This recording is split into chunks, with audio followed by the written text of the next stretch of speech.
2004 में जो एक मूवी हमने देखी थी स्वदेश, जिसमें शाहरुख खान जो मोहन भार्गव का रोल प्ले करता है और किसी कारणवश वो आता है वापस अपने देश और फिर अपने काफ़ी लोगों को याद होगा वो गाना यूं ही चला चल साथी, मकरंद देश पांडे, उदित नारायण वगैरह का। और फिर शाहरुख खान आता है कावेरी अम्मा के साथ में, उसी गांव में बस जाता है और फिर गांव के लिए बहुत कुछ करता है। मुझे पता नहीं ऐसा देजावू आज वापस क्यों हो रहा है, क्योंकि जो हमारी अगली स्पीकर है भक्ति शर्मा, मैं चाहता हूं कि सबसे पहले हम उनका एवी सुने। Bhakti Sharma, the dynamic Sarpanch of Barkhedi Abdullah Panchayat, is a beacon of change, overcoming challenges faced by a woman in power. Years ago, faced with the lure of lucrative career in the United States, Bhakti Sharma chose to return to her roots in Bhopal, Madhya Pradesh. She embraced a transformative journey as the Sarpanch of Barkhedi Abdullah. Holding a master's in political science and a law degree, Bhakti's commitment to her village is rooted in cherished memories and a sense of responsibility. She orchestrated an awe-inspiring metamorphosis, turning a below-poverty line panchayat into an Adarsh Gram. She tackled issues of road connectivity, inadequate housing, electricity, water access, malnutrition, and school dropouts with resilience and resourcefulness. Bhakti Sharma's tenure exemplifies the true transformation requires no extra mile. Bhakti has garnered state and national accolades, earning her a place among the 100 impactful women in the world. She has also represented India at global platforms like TED and at the 74th UN General Assembly. Ladies and gentlemen, let's welcome to the stage with utmost respect and admiration the incredible force of change, Bhakti Sharma. Humble and rooted Bhakti Sharma. आपके नाम में ही भक्ति है madam. So we really are looking forward to hear you. Please. आशाएं। नासिक की धरती को कोटि कोटि प्रणाम। ऐसी धरती जहाँ प्रभु श्री राम के चरण पड़े। प्रभु श्री राम के साथ यहाँ पर शिव जी ने कहा अपने एक स्वरूप त्र्यंबक को कि मैं तुम्हें भी यहाँ स्थान देता हूँ। एक ऐसी पावन धारा जो हर 12 साल के बाद सभी सनातनियों को कहती है कि आओ यहाँ पे कुंभ का मेला लग गया है। इस धरती को मैं अपनी वाणी से पहले प्रणाम करूँगी कि आज मुझे सौभाग्य रोटरी ने दिया कि मैं इस धरती पर आऊँ। What a spiritual place, and it holds so much significance for every Bharatiya, not only who stays in this country, but across the world, every Sanatani. और हम सब यहाँ आशाएं, a ray of hope के लिए एकत्रित हुए हैं। आशाएं नए भारत की, आशाएं इस देश के युवाओं के बेहतर कल की, आशाएं महिलाओं के उत्थान की, आशाएं कैसा होगा 100 वर्ष आज़ादी का भारत, उसके लिए इस रोटरी का बहुत बहुत धन्यवाद। मैं बात को शुरू करने से पहले जो हमारे यहाँ पे मेहमान आई हुई हैं आईपीडी जी, पुब्दू दी, जोएसा, उनको प्रणाम करती हूँ दोनों हाथ जोड़ के कि आपका बहुत धन्यवाद, आपने भारत की इस पावन धारा पे अपने कदमों को रखा। उनके साथ बैठी हुई डिस्ट्रिक्ट गवर्नर आशा वेणुगोपाल जी, आपको भी बहुत बहुत नमस्कार। आपके साथ first gentleman of the district mister B Venugopal, आपको भी बहुत बहुत नमस्कार। And we also have the conference chair Jayesh Sanghvi ji, obviously the person who is behind me कि वह आना ही है यहाँ पे कैसे भी करके।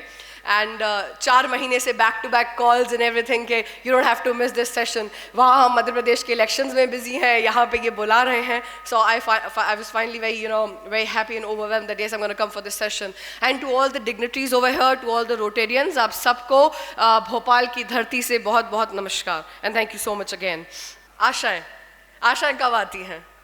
आशाएं तब आती हैं जब हमें अपने पास के एक्शंस को देखना है ताकि हमारा जो प्रेजेंट है वो संवर सके और जो आने वाला फ्यूचर है वो बेहतर हो सके। मैं इस सेशन में 2-3 चीज़ों को डिस्कस करने वाली हूँ। भारत का इतिहास कैसा रहा, भारत पिछले 10-15 वर्षों में और आने वाले 5-10 वर्षों में कैसा रहने वाला है, और साथ में जो 100 वर्ष आज़ादी के होंगे तब ये भारत कैसा होगा। जब कोई मुझसे पूछता है कि भारत कैसा था, भारत का इतिहास कैसा था, तो मुझे कुछ शब्द याद आते हैं। भारत का इतिहास, it was very benefic, it was transcendent, it was mystical, mesmerising, बेहद खूबसूरत। स्मरणीय, अकल्पनीय भारत था। देश और देशों में देश की बात करें तो भारत एक महान देश, प्रशासन में, पैसे में, आविष्कारों में, साहित्य में, धर्म में, साथ साथ नाट्य में, विज्ञान में, आयुर्वेद में, परिवार संचालन में। हमारे जितने भी मुनीषी थे उनको पता था कि भारत एक ऐसी संपत्ति है जिसकी असीम क्षमताएं हैं। हमारी डिप्लोमेसी अपनी तरीके की थी और हमको पता था कि उस डिप्लोमेसी के अंदर हमको किस तरीके स्ट्रांगली सिक्योरिटी को एम्बिड करना है। मगर पिछले 400-500 वर्ष का मैं भारत देखूं तो वो कैसा था? पिछले 400-500 वर्ष का जो भारत था उसमें हमारे आदर्शों पर धूल जम गई थी। हमें ये बताया गया था कि सफलता का अर्थ है दूसरे व्यक्ति को एक्सप्लॉइट करना। कॉलोनियल माइंडसेट आया, साथ लाया जड़ों से टूटा हुआ भारतीय, वो भारतीय जो अपने आप से डरने लगा था, वो भारतीय जहाँ पे महिलाओं को सेकेंड क्लास सिटीजन समझा जाता था, वो भारतीय जो कमज़ोर था। धूल की परतों के नीचे हमारे जो मूल संस्कार थे वो दब चुके थे और हमारी सभ्यता बहुत ही तकियानूसी थी। हमारी सभ्यता को खराब करना है तो मंदिरों को तोड़ना तो डेफिनेटली ज़रूरी है। और साथ में हमें शर्म आए, किस बात पे? अपने भारतीय होने पे। पुरुषों को शर्म आए धोती कुर्ता पहनने में और महिलाओं को अपने पारंपरिक वेशभूषा पहनने में शर्म आए। शर्म आए हमें अपने छोटे छोटे काम करने में, तो हमें लगा कि नौकरी करना ज़्यादा बेहतर है। शर्म आए, ओ माय गॉड इंग्लिश नहीं आती, ये भाई सेकंड क्लास सिटीजन। तो शर्म आए अपनी बुंदेलखंडी भाषा बोलने में, इतने जे पूछने में कि तुम सब ने खाने में अच्छा खाओ कि नहीं खाओ हो, ये पूछने में शर्म आए। तो ये छोटी छोटी शर्मों के साथ हम बेचारे धस गए, दब गए, हम कुचले गए। ये भारतीय है।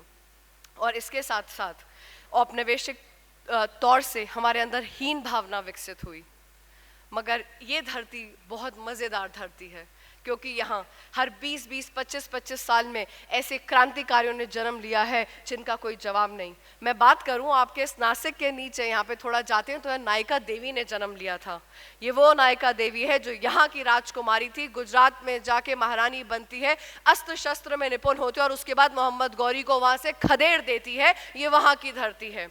आपके नासिक की ये वो धरती है जहाँ पे भिल्ला जनजाति के एक बड़े क्रांतिकारी ने जन्म लिया जिनका नाम था मागोजी नायक, जिन्होंने ब्रिटिशर्स के साथ लड़ाई करी थी। और उनके बाद भागोजी नायक जो थे उन्होंने जन्म लिया था। और आप ही के नासिक की बात करूं तो यहाँ तो 12-12 साल के जो बच्चे हैं, जब उनको ये लगा कि आज हमको अंग्रेज़ों से लड़ना है तो उन्होंने अपने दोस्तों को इकट्ठा करा और मित्र मेला तैयार करा जो लंदन में जाके अभिनव भारत बनता है।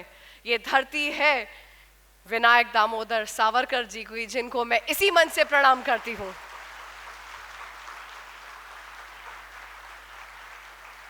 आज़ादी मिली, आज़ादी तो मिलनी थी, उसके बाद क्या हुआ? एक लेवल सेट कर दिया गया। अच्छा, डेवलपमेंट का क्या मतलब है?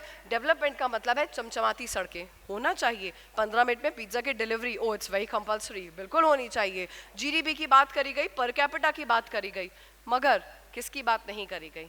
गहराई से इस बात को समझते हैं। आप में से बहुत सारे लोग हैं जिन्होंने इस देश में और बाहर के देश, बहुत सारे देश देखे होंगे।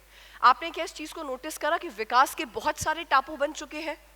और टापू भी ऐसे जहाँ पे डेवलपमेंट है, कुछ उनके स्टेट्स में तो इतना डेवलपमेंट है कि जिसकी कोई बात नहीं। और वहाँ पे गरीबी है तो इतनी गरीबी है, 2 वक्त छोड़ी 1 वक्त की रोटी तक नहीं मिलती। मैं आपको एक छोटा सा एग्जाम्पल देना चाहूँगी। Very recently I went to this country और it's a developed country, मतलब it's more or less like a developing country। मैं जगह का नाम नहीं लूँगी। मैं जब वहाँ पे गई तो we went to a mall and वहाँ के वॉशरूम में मैं गई। वॉशरूम के वहाँ जो फ्लश की जगह है ना, आप सब ने भी अभी वॉशरूम गए होंगे अपने अपने रूम्स में, फ्लश के नीचे लिखा था this water is not drinkable, ये पीने का पानी नहीं है। तो आप सोचिए कि गरीबी इतनी कि शायद लोगों को मूलभूत सुविधाएं जैसे पानी, घर, रोटी, ये चीज़ें नहीं मिल रही हैं। ऐसे समय पे अक्सर ये सोचने का विषय बनता है कि क्या ऐसी जगहों पे या इवन हमारे ही देश में क्या लोगों का फुल पोटेंशियल यूज़ हो पा रहा है कि नहीं हो पा रहा? क्या जो महिलाएं बैठी हैं उनके साथ जेंडर जस्टिस हो रहा है कि नहीं हो रहा? क्या इस देश के जो युवा हैं उनको असीम संभावनाएं मिल रही हैं कि नहीं मिल रही हैं? क्या उनको अपने ही देश में सेकेंड क्लास सिटीजन बना के तो नहीं रखा जा रहा?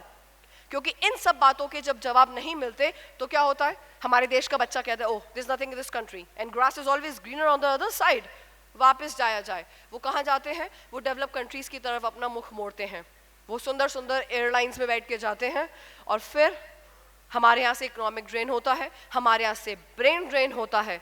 मगर क्या उस देश भी जाके वो सुखी हैं? क्या उस देश में जाके उनको अपने देश की याद नहीं आती? क्या उस देश में जाके उनको अपनी होली और दिवाली की याद नहीं आती? क्या उनको नहीं लगता कि इस समय माँ के दुलार की आवश्यकता है, पिता के फटकार की आवश्यकता है? मगर वो बच्चा क्या करे, क्योंकि उसके अंदर असीम संभावनाएं हैं और उनकी संभावनाओं का इस देश में शायद सही ढंग से मूल्यांकन नहीं हो पा रहा था। इस देश को एक ट्रायंगल के तौर पे समझते हैं, एक ऐसा ट्रायंगल जिसके नीचे बीपीएल के लोग हैं, थोड़ा ऊपर आते मिडिल क्लास, उसके ऊपर अपर मिडिल क्लास, उसके ऊपर एलीट और उसके ऊपर सुपर एलीट जो टिप पर बैठा हुआ है। अब अभी की सरकार ने क्या करा, अभी की सरकार ने ये कहा कि जो बीपीएल के व्यक्ति हैं उनको हम गोद ले लेंगे, ये हमारे छोटे नन्हे मुन्ने बच्चे हैं, इनकी सारी चीज़ों का सब कुछ पूरा ख्याल हम रखेंगे। और जो मिडिल क्लास बच्चा है उनको लगा ये तो थोड़ा युवा है, ये अपना ख्याल खुद रख सकता है, मगर एडवर्स कंडीशंस में जैसे ये बच्चा कहीं फंस गया है इसका ख्याल हम रखेंगे, इस बच्चे के घर में कोई बड़ी बीमारी आ गई है इसका ख्याल हम रखेंगे। तो सरकार ने ये सुनिश्चित कर दिया कि बेसिक एमिनिटीज के लिए इस देश में आज की डेट में कोई भी स्ट्रगल नहीं है। अब एक महत्वपूर्ण समय चल रहा है अमृतकाल का, 75 वर्ष भारत की आज़ादी के। मेरी किस्मत अच्छी थी, मुझे भी इसी समय चुनाव लड़ने का मौका मिला। 2015 में मैंने चुनाव लड़ा। एक ऐसी पंचायत जहां मात्र 9 शौचालय थे, हमने 1 साल में पंचायत को ओडीएफ करा।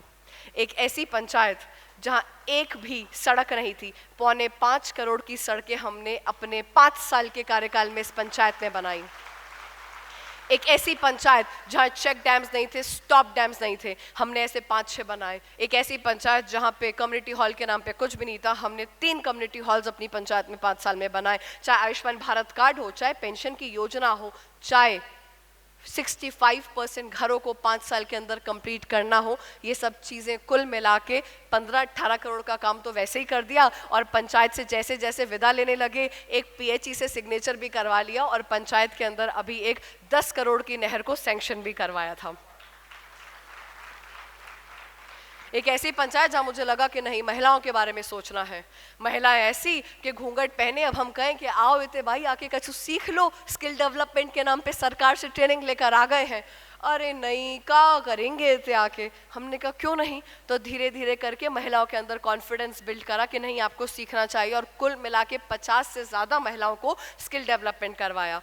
25 वर्ष की लड़की जिसको अपने घर के अंदर कभी कभी पैम्पर करा जाता था, 526 घरों की रिस्पॉन्सिबिलिटी इन कांधों पे रख कर मैंने 7 साल की सरपंची पूरी करी थी।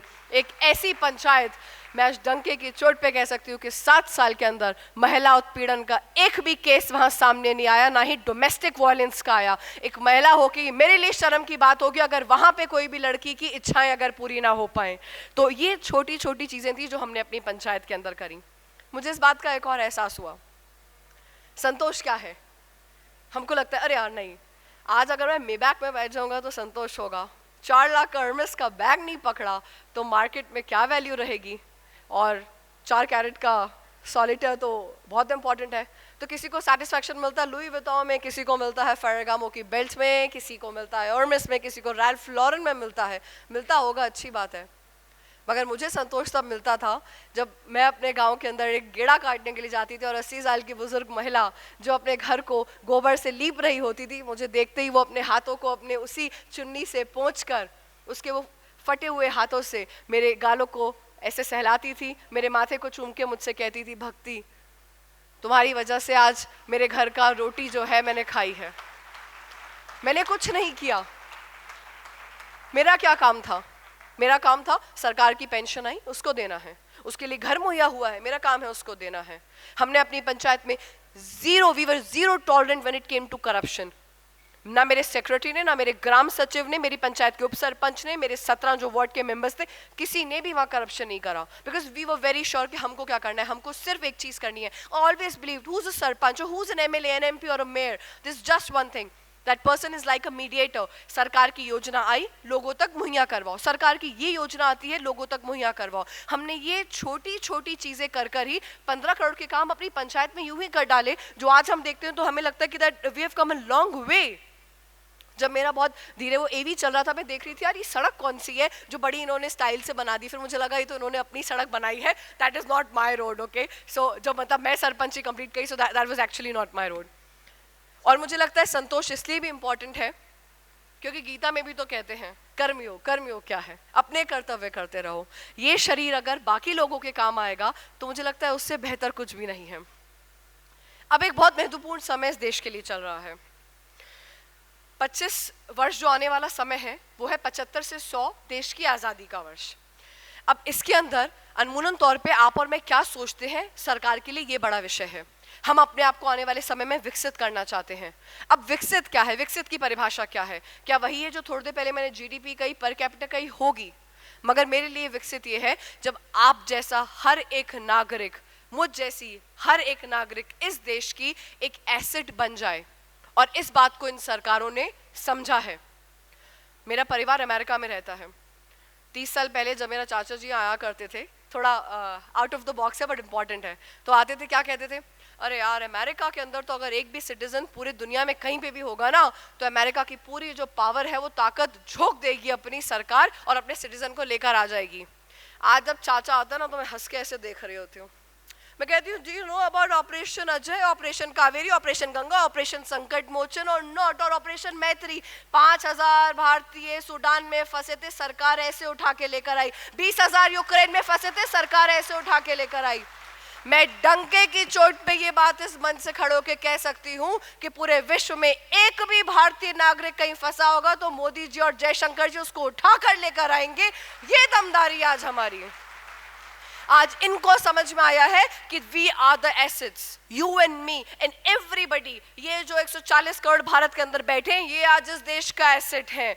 रिस्पॉन्सेज हमारे वर्ल्ड के लिए और अपने खुद के लोगों के लिए चेंज हो चुके हैं। नई प्रक्रिया, रैपिड रिस्पॉन्सेज और नई तैयारी के साथ आज हम काम कर रहे हैं। हम 4 चीज़ों पे फोकस कर रहे हैं। आज हमारा देश जो है वो प्रिपरेशंस पे फोकस कर रहा है, फोकस थिंकिंग पे कर रहा है, प्लानिंग पे कर रहा है और कैसे रिसोर्सेज का यूज हो। गवर्नमेंट ने इस किस्म से डेवलपमेंट को स्टार्ट करा है कि उनको पता है कि हमको नेचुरल कैलामिटीज के साथ कैसे बचना है। चाहे फिर हमारे लोग अगर उत्तराखंड की सुरंग में क्यों ना फंसे हों, तो मोदी जी को पता है कि देश के भीतर जो है लोगों को किस तरीके से बचाना है। ये चीज़ें आज हमारे देश के अंदर चेंज हुई हैं। और भारत के अंदर मैं ये मानती हूँ कि आज जो भारतीय वो ये नहीं है जो भारतवर्ष और भरतखंड में रहता है। आज भारतीय वो है जो पूरे विश्व में रहता है, because you and me we believe that Bharat is a global work place today. और देश के भीतर हर व्यक्ति को अब ये समझना चाहिए कि आप जब कोई उपलब्धियों को हासिल करेंगे तब जो है वो देश ग्रो करेगा as a whole. It's just not me who's going to grow. It's not just Asha ma'am or Venu sir or somebody else who's sitting over here is going to grow. It is when you and me, we contribute together, we're going to grow together as a whole India. आप में से बहुत सारे high philanthropists बैठे हैं, वकील बैठे हैं, डॉक्टर्स बैठे हैं, व्यापारी बैठे हैं, प्रोफेसर्स बैठे हैं, टीचर्स बैठे हैं। आपको सिर्फ 3 चीजें सोचने की आवश्यकता है।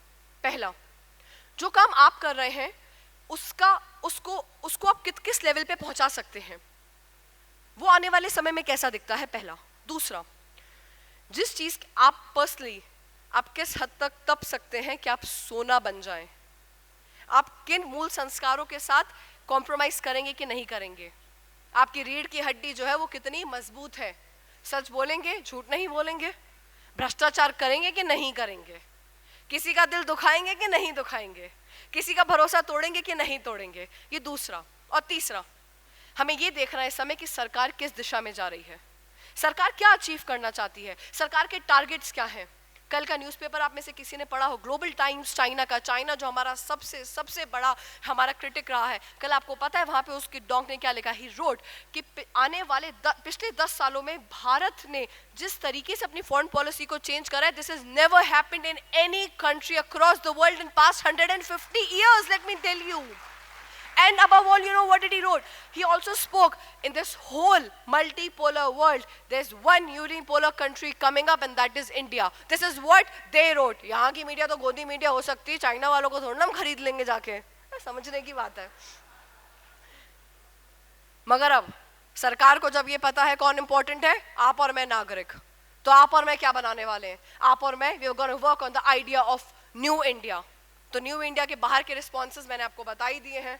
The way we are growing, Dubai जाओ, इससे पहले दुबई जाते थे, अच्छा इंडिया से आए हो, अब अच्छा इंडिया से आए हो, अरे आइए आइए, फरवरी में आपका मंदिर भी एक उद्घाटन होने वाला है। अब ऐसे करके वो हमें बुलाते हैं।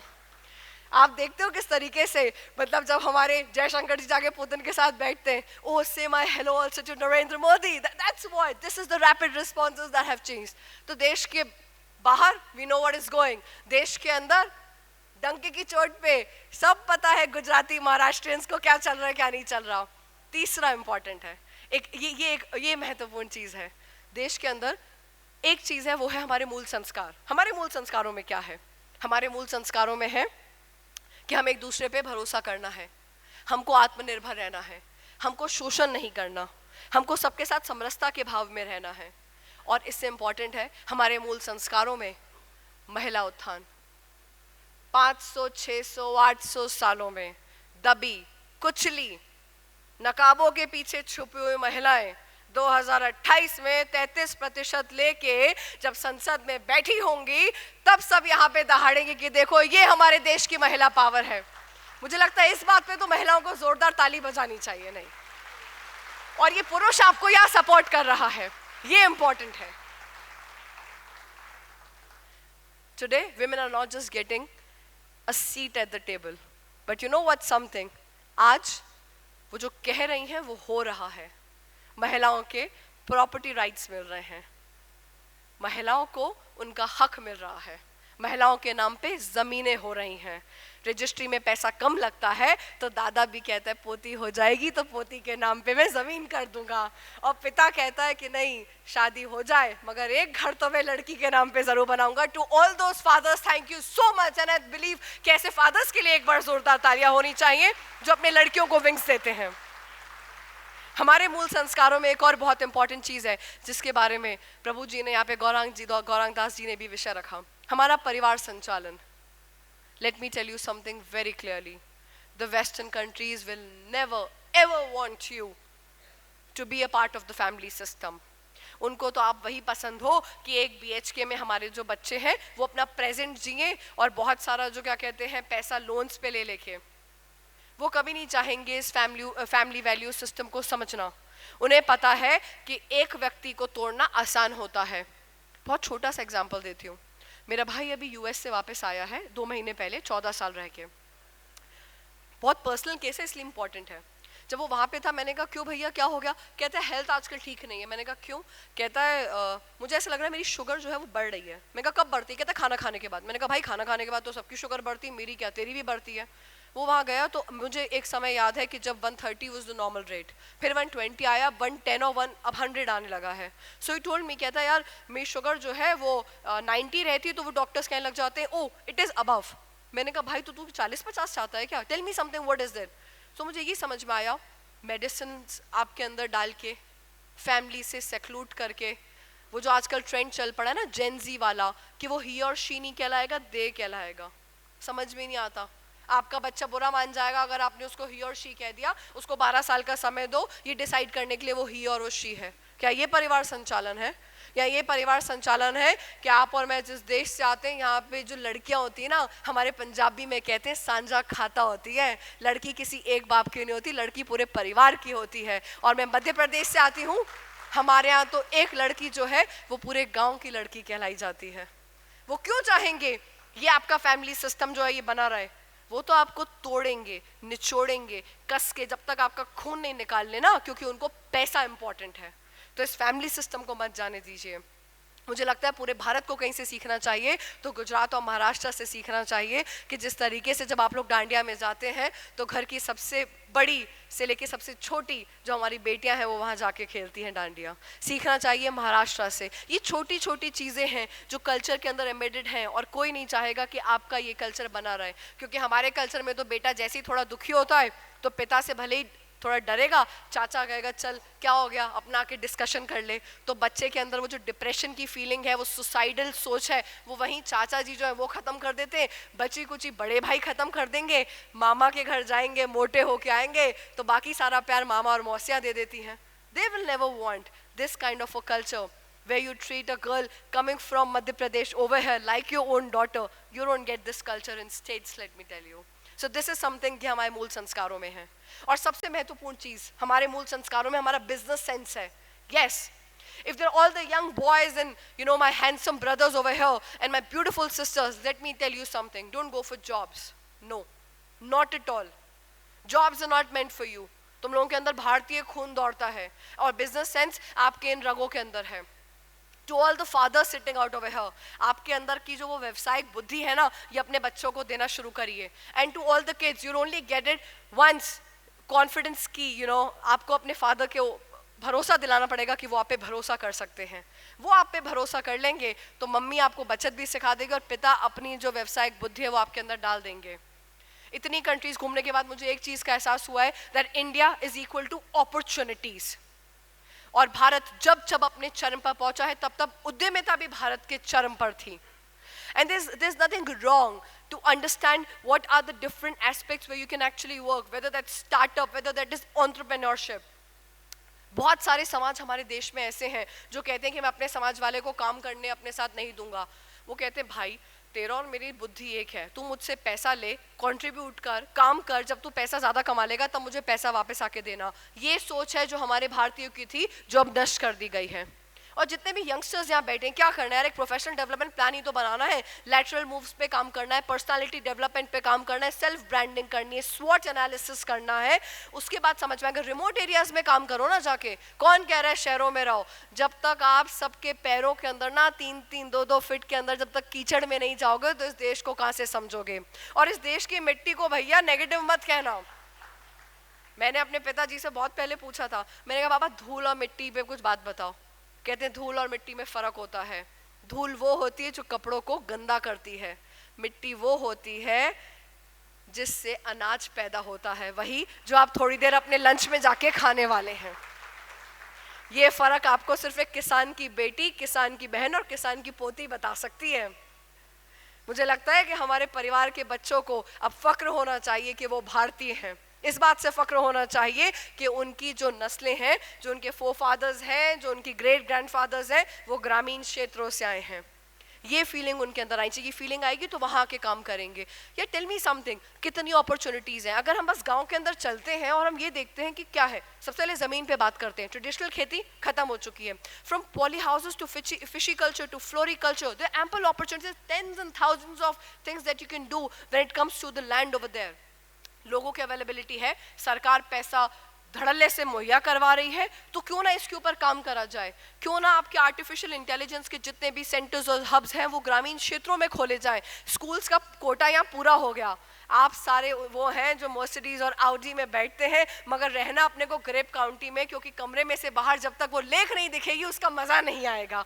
तो इस बात को समझना है ना. मतलब अपने को चाहिए क्या. ओहो आशा madam, place has to be very serenic, let me tell you. ऐसा नहीं है. जा तो ये मेरिट्स में भी सकते हैं, जा ये रेडिसन में भी सकते हैं, मगर आना अपने को ग्रेप काउंटी है. क्यों? क्योंकि हमको पता है कि ये हमारा कल्चर है. देखो कहते हैं ना कि बच्चा आता तो अपनी तरफ है, तो अपन सब आएंगे तो अपने ग्रामीण क्षेत्रों की तरफ ही. Okay, on a very serious note again, तो अपॉर्चुनिटीज की कमी नहीं है इस देश के अंदर. From housekeeping to plumbing to mechanism, इनके छोटे छोटे सेंटर्स कोई भी 15, 20, 50 पंचायतों में डेवलप करिए. बच्चे वहीं पर हैं, उनको काम दीजिए, उनको एक्सप्लॉइट मत करिए. एक फोटोग्राफर यहाँ खड़ो के मेरा भाषण सुन रहे. लेट मी टेल यू, मेरी भी पंचायत में 3-3 फोटोग्राफर्स हैं. दे न्यू उनकी जो सरपंच है वो बड़ी हाईटेक टाइप की है, तो उसके लिए भी बड़ी सारी फोटोज खींचनी पड़ेंगी. सो छोटी छोटी चीज़ों को मुझे लगता है हमको वहाँ डेवलप करने की आवश्यकता है. मार्केटिंग, देसी लोकल प्रोडक्ट्स, देसी फूड. हम महाराष्ट्र में रह के तो खाना चाहेंगे बिल्कुल यहाँ का पूरन पोली और बहुत फेमस, मगर गांव जाएंगे तो लगेगा अरे दाल बाटी चूरमा मिल जाता तो मज़ा आ जाता. तो क्यों ना ऐसे इन चीज़ों के ऊपर हम फोकस करें. हम देसी पिकल्स पे काम करें. इनके ऊपर मैं जानती हूँ बहुत काम हो रहा है, पर जो काम हो रहा है वो इस समय पूरा नहीं पड़ रहा है. उसके अंदर किसकी आवश्यकता है? यहाँ की व्यावसायिक बुद्धि और आपके युवाओं की, जो ग्रामीण क्षेत्र में जाएंगे और जाके काम करेंगे. And let me tell you something, schools की, हॉस्पिटल्स की इतनी ज़्यादा अपॉर्चुनिटीज़ ग्रामीण क्षेत्रों में हैं that you and me we cannot even think of. Education, हमारे मूल संस्कारों में है. And I am sorry, I am not talking about the basic theoretical education जो हमारे स्कूल्स और कॉलेजेस में मिलती है. Talking about the practical education. हर महीने ट्विटर पे ट्रेंड होता है हमारे देश के बच्चों को एक अनाज जो है उसको बोना नहीं आता, फसल को काटना नहीं आती. ये आपके और मेरे लिए सोचने का विषय है. हमारे दादा से बात करोगे या परदादा जी से, मेरे पिताजी से भी अगर मैं पहले बात करती तो मुझे पता था कि हमारे पेरेंट्स को मैकेनिज्म आता है हर चीज़ का. डेली लाइफ की हर चीज़ जो यूज़ करते हैं उनको पता है. मम्मी को पता है मिक्सी खराब होगी तो उनको पता है उसको कैसे सही करने लग जाएंगी कुछ कुछ करने के लिए. घर में माइक्रोवेव खराब होता है, फादर को पता है. And let me tell you something, this not middle class, this is even in the high class families you see, उनको सब आता है. पिताजी को हर चीज़ आती है, गाड़ी का मैकेनिज्म तक आता है. मगर आज के बच्चों को आई एम सॉरी नहीं आता. आगे से वो बहाना मार देते हैं कि अरे ऑटोमेटिक गाड़ी इसलिए नहीं आता. मेरे पिताजी ने जब गाड़ी सिखाई थी तो पहली चीज़ ये कही थी कि टायर का जो है उसको चेंज करना आता है, नहीं आता. गाड़ी का रेडिएटर का पानी देखो पूरा है कि नहीं है, इंजन ऑयल के अंदर वापस 2 बार हाथ डाल के देखना कितना बचा है कितना बचा है. जब मुझे लड़की होकर इतनी चीज़ आती तो मुझे लगता है आज के युवाओं को ये चीज़ें पता होनी चाहिए. ये एक बहुत एजुकेशन का इंपॉर्टेंट रोल है. आज के 12वीं के बच्चे को चेक भरना नहीं आता, ये एक बड़ा विषय है. 10वीं के बच्चों को भी शायद कभी कभी चेक, 12वीं का नहीं आता, 10वीं तो छोड़ो, कॉलेज में जाके अरे हम सब लाला लोग हैं भाई साहब, चेक इधर उधर नहीं जाएगा तो काम कैसे चलेगा. ये हमारे बच्चों को समझना है. हमारे मूल संस्कार में ये एजुकेशन है. और हमारे मूल संस्कार में सबसे महत्वपूर्ण चीज़ है हमारा नेशनलिज्म, हमारा पेट्रियोटिज्म. नेशनलिज्म का हिंदी है राष्ट्र. मैं अक्सर लोगों से पूछती हूँ राष्ट्र कितना पुराना शब्द होगा, तो कोई कहता है अरे अरे अभी हजार सालों में हमें राष्ट्र शब्द के बारे में पता चला है. मैं आपको ऋग्वेद का श्री सूक्त के पाठ का 6वां दोहा सुनाना चाहूंगी. वो ये कहता है उपेतु मा देव सखा कीर्तिश्च मर्ण सह प्रादुर्भूतो अस्मि राष्ट्र अस्मि कीर्तिम रिद्धि ददा तुम्हें. तो राष्ट्र का जो उत्पन्न हुआ है ये हमारे आदि काल के ऋग्वेद में तक राष्ट्र वर्ड जो था वो एम्बेडेड था. तो हम ये ना सोचे कि राष्ट्र जो एक नया वर्ड है. तो राष्ट्र क्या करेगा? आज हम कहाँ पर हैं एज अ राष्ट्र? भारत जब जब ग्रो करा है तब तब भारत ने लोगों को एक्सप्लॉइट नहीं करा मगर बाकी देशों को परिवार की तरह ऊपर लेकर आया है. इजराइल और पैलेस्टीन की लड़ाई हो तो इजराइल को समझाता है, पैलेस्टीन में रिलीफ मटेरियल पहुंचाता है. G20 के अंदर कितने वर्षों से सब देश कह रहे थे अरे अफ्रीका को परमानेंट मेंबर बनाना है. मोदी जी ने मंच पे खड़े होकर एक बार कहा कि क्या परमानेंट मेंबर बनाना है. सभी कंट्रीज ने सर्वसहमति से कहा कि हाँ हमको बनाना है. आज ये हमारा राष्ट्र है जो जिस लेवल पे पहुंच रहा है. आज सरकारी लीकेजेस नहीं हो रहे, ना पैसे का लीकेज हो रहा है ना सरकारी बातों का. टाइम्स टुडे का अगर आपने इंडिया टुडे का देखा हो वो कहता है कि आपकी सरकारों से तो बात पता ही नहीं चलती कि कौन अगला सीएम बनने वाला है, कौन अगला मिनिस्टर बनने वाला है, कौन कौन सा पोर्टफोलियो लेने वाला है. ये हमारी सरकार की आज स्ट्रांग बात है. ना करप्शन करती है, ना पैसे के अंदर ना सोच के अंदर. मैं अपनी बात को ख़त्म करने से पहले मैं रिसेंटली अभी एक बहुत बड़ी मिनिस्टर के साथ बैठी हुई थी. मैंने उनसे पूछा is there some one big lesson that you want to teach us. उन्होंने कहा था yes, I want to tell you something, don't ever do gossips. ये रूल बिजनेस पे भी इम्प्लाई होता है. Gossips can make you a charmer. अरे इसके पास बड़ी गॉसिप है, इसको आओ बिठाओ इससे बातें पूछो. गॉसिप वाले आप बट लीडर नहीं बन पाओगे. गॉसिप्स आपको टेबल पे एक चेयर तो दे देंगी मगर आपकी पीठ पीछे लोग आपके बारे में बातें बनाएंगे. बिजनेस के लिए, पॉलिटिक्स के लिए यही इंपॉर्टेंट है कि गॉसिप्स मत करिए. आपके बिजनेस की इंफॉर्मेशन कोशिश करिए कभी भी कहीं भी रिवील ना करें. ये एक बहुत बड़ा लाइफ लेसन था जो मुझे चलते चलते एक मिनिस्टर ने दिया. मुझे लगा मुझे आज इसको यहाँ पे साझा करना चाहिए. चाहे बिजनेस हो, चाहे स्पोर्ट्स हो, चाहे कंट्री हो, उसके कैप्टन से ही उसको जज करा जाता है. तो जितने भी यहाँ बिजनेसमैन बैठे हैं, चाहे मेरे देश का कैप्टन हो, चाहे अपने बिजनेस में कैप्टन हो, चाहे हमारे क्रिकेट का कैप्टन हो, 4 चीज़ों पे काम कर रहा है. हार्डवर्क पे, डिसिप्लिन पे, टीम एफर्ट्स पे और लीडरशिप पे. बात मैंने प्रभु राम के चरणों में नमन करके करी थी, खत्म भी मैं प्रभु राम से करूंगी. र क्या है? र है राष्ट्र. तो म क्या है? मंगल. राष्ट्र के मंगल के बारे में सोचने वाला हर व्यक्ति राम का वंशज है. और राम हमारा कर्तव्य है. और कर्तव्य कैसा है? ये कर्तव्य अकेली भक्ति शर्मा का नहीं है, ये कर्तव्य अकेले आशा मैम का नहीं है, ये कर्तव्य यहाँ बैठे हुए बिजनेसमैन का, फिलंथ्रोपिस्ट का, टीचर्स का, यहाँ बैठे हुए समस्त लोगों का नहीं है जो 1870 लोग यहाँ बैठे हैं। ये कर्तव्य हर उस भारतीय का है जो चाहता है कि भारत जो है वो आने वाले 25 वर्षों में विश्व गुरु बने। क्योंकि कहते हैं ना, आज मैंने सूर्य से बस जरा सा यूं कहा, आपके साम्राज्य में इतना अंधेरा क्यों रहा? तम तमाकर वह दहाड़ा, मैं अकेला क्या करूं? तुम बेफिक्रों के लिए मैं ही भला कब तक जलूं? आकाश की आराधना के चक्करों में मत पड़ो, संग्राम ये गंभीर है, कुछ मैं लड़ूं कुछ तुम लड़ो, मिलके स्वर्णिम भारत के इतिहास के बारे में सोचते हैं। बहुत धन्यवाद। भारत माता की, भारत माता की, भारत माता की जय किसान, जय मध्य प्रदेश, जय भारत। बहुत धन्यवाद। Thank you so much. जय श्री राम। जय श्री राम। आशा मैडम प्लीज। बहुत बहुत बहुत धन्यवाद भक्ति जी। अत्यंत भक्तिमय वातावरण में आपने भक्ति की ज्वाला हम लोगों के बीच में पैदा करी, ऐसा मेरा पर्सनली मानना है। Holistically having an excellent command on both the languages with the right intonations, truly unbelievable. May I request our District Governor Asha ji to kindly felicitate this roaring speaker who has really created a lot of waves in our mind. बहुत बहुत धन्यवाद भक्ति जी, बहुत बहुत धन्यवाद। Rotary district 3030 आपको साधुवाद देता है कि आप हमारे बीच में उपस्थित हुई, और लंच के पहले आपने वाकई में हमारी भूख बढ़ा दी।